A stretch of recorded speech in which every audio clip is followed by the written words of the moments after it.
ನಮಸ್ತೆ ವೀಕ್ಷಕರೇ, ಎಲ್ಲರೂ ಹೇಗಿದ್ದೀರಾ? ರಕ್ಷಾ ಸುಚಿರ ಕ್ರಿಯೇಷನ್ಸ್ಗೆ ಸ್ವಾಗತ. ಇವತ್ತಿನ ವಿಡಿಯೋದಲ್ಲಿ ಸಂಧ್ಯಾ ಸುರಕ್ಷಾ ಯೋಜನೆ ಅಂದರೆ 60 ವರ್ಷ ಮೇಲ್ಪಟ್ಟ ಹಿರಿಯ ನಾಗರಿಕರಿಗೆ ಸರ್ಕಾರ ಹಣ ಕೊಡುತ್ತಲ್ಲ, ಆ ಯೋಜನೆಗೆ ನೀವೇನಾದರೂ ಆ ಯೋಜನೆಯ ಲಾಭ ತಗೊಳ್ತಿದ್ರೆ ನೀವು ನಿಮ್ಮ ಬ್ಯಾಂಕ್ ಖಾತೆಗೆ KYC ಮಾಡಿಸ್ಬೇಕು. ಇಲ್ಲ ಅಂತಂದರೆ ನಿಮ್ಮ ಖಾತೆಗೆ ಹಣ ಜಮಾ ಆಗೋದಿಲ್ಲ.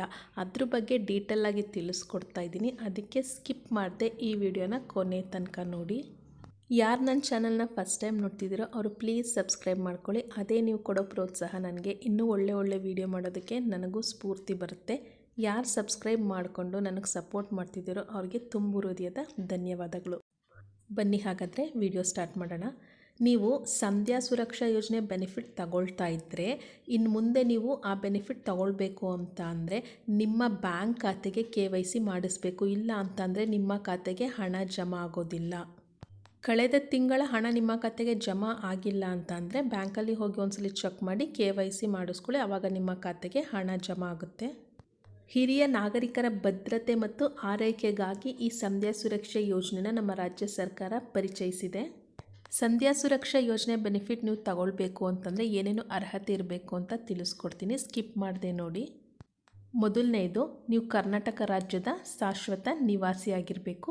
ನಿಮಗೆ 60 ಅಥವಾ 65 ವರ್ಷ ಮೇಲ್ಪಟ್ಟ ವಯಸ್ಸಿನವ್ರು ಮಾತ್ರ ಈ ಯೋಜನೆಗೆ ಅರ್ಜಿ ಸಲ್ಲಿಸಬಹುದು. ಕಂದಾಯ ಇಲಾಖೆಯಿಂದ ನೀವು ಸರ್ಟಿಫಿಕೇಟ್ ತಗೊಳ್ಬೇಕಾಗುತ್ತೆ. ನಿಮ್ಮ ಮತ್ತು ನಿಮ್ಮ ಪತ್ನಿಯ ಆದಾಯ ಅಂದರೆ ವಾರ್ಷಿಕ ಆದಾಯ 32,000 ಮೀರೋಗಿಲ್ಲ. ಅದಕ್ಕಿಂತ ಜಾಸ್ತಿ ಇದ್ದರೆ ನೀವು ಅಪ್ಲೈ ಮಾಡೋಕ್ಕಾಗೋದಿಲ್ಲ. 32,000 ಇದ್ದರೆ ನೀವು ಅಪ್ಲೈ ಮಾಡಬಹುದು.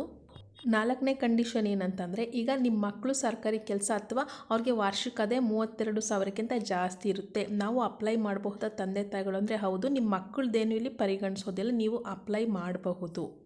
ಅರ್ಥ ಆಗಿದೆ ಅಂದ್ಕೊಳ್ತೀನಿ. ನಿಮ್ಮ ಮಕ್ಕಳ ಆದಾಯ ಅದನ್ನು ಪರಿಗಣಿಸೋದಿಲ್ಲ, ನಿಮ್ಮದು ಮಾತ್ರ, ನಿಮ್ಮದು ಮತ್ತು ನಿಮ್ಮ ಪತ್ನಿದು ಮಾತ್ರ.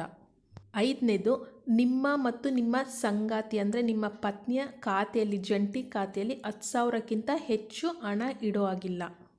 6ನೇದು, ನೀವು ಯಾವುದೇ ಪಿಂಚಣಿ ಯೋಜನೆನ ಪಡ್ಕೊಳ್ತಾ ಇದ್ದರೆ ಈ ಸಂಧ್ಯಾ ಸುರಕ್ಷಾ ಯೋಜನೆಗೆ ಅರ್ಜಿ ಸಲ್ಲಿಸೋಕ್ಕಾಗೋದಿಲ್ಲ. ಕೊನೆಯದು, ನೀವು ಅರ್ಜಿ ಸಲ್ಲಿಸಬೇಕಾದ್ರೆ ನಿಮ್ಮ ಆದಾಯ ಪ್ರಮಾಣ ಪತ್ರ ಮತ್ತು ಜಾತಿ ಪ್ರಮಾಣ ಪತ್ರ ಕಡ್ಡಾಯವಾಗಿ ಸಲ್ಲಿಸಬೇಕು.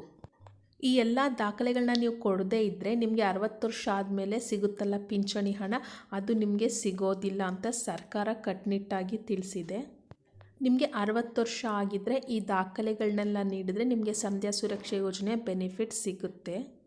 ನೀವು ಈ ದಾಖಲೆಗಳನ್ನೆಲ್ಲ ನೀಡದೇ ಇದ್ದರೆ ನಿಮಗೆ 60 ವರ್ಷ ಆದಮೇಲೆ ಸಿಗುವ ಪಿಂಚಣಿ ಹಣದ ಸೌಲಭ್ಯ ನಿಮಗೆ ಸಿಗೋದಿಲ್ಲ ಅಂತ ಸರ್ಕಾರ ಕಟ್ಟುನಿಟ್ಟಾಗಿ ತಿಳಿಸಿದೆ.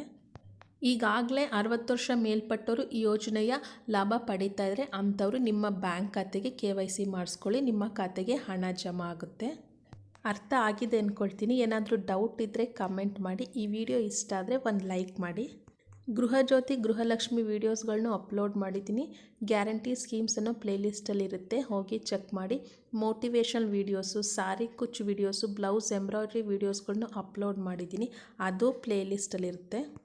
ಕ್ರೋಶಾ ಕುಚ್ಚು ಬರದೇ ಇರೋರಿಗೆ ಈಸಿಯಾಗಿ ಸೂಜಿಯಲ್ಲೇ ಹೇಗೆ ಕುಚ್ಚು ಡಿಸೈನ್ ಮಾಡ್ಕೊಳ್ಳೋದು ಅನ್ನೋ ವಿಡಿಯೋನು ಅಪ್ಲೋಡ್ ಮಾಡಿದ್ದೀನಿ, ಹೋಗಿ ಚೆಕ್ ಮಾಡಿ. ಎಂಡ್ ಸ್ಕ್ರೀನ್ ಮತ್ತು ಡಿಸ್ಕ್ರಿಪ್ಷನ್ನಲ್ಲೂ ಕೊಟ್ಟಿರ್ತೀನಿ, ಚೆಕ್ ಮಾಡಿ. Thank you for watching.